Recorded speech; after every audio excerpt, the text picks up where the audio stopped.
Bonjour à tous. Quelle est la personne la mieux placée pour présenter l'offre de son entreprise? Le vendeur? Un responsable marketing? Un dirigeant? Un fondateur? Eh bien non. Et là aussi, les neurosciences nous aident et nous révèlent effectivement un élément extrêmement troublant.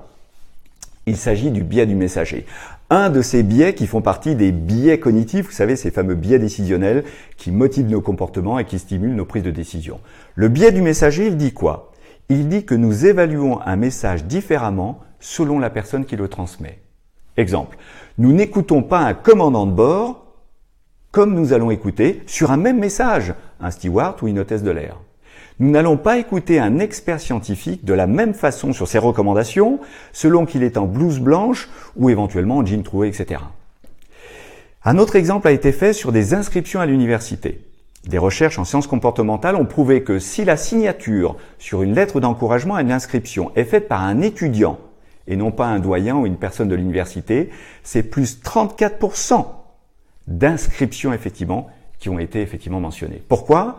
Parce que la crédibilité apportée à l'émetteur du message, au messager, est forcément pas la même. L'identification, l'authenticité que j'ai dans la personne n'est forcément pas la même. Alors, revenons à l'univers de la vente. Et qu'est-ce que ça peut donner concrètement pour répondre à la question de quelle est la meilleure personne pour effectivement présenter l'offre de son entreprise?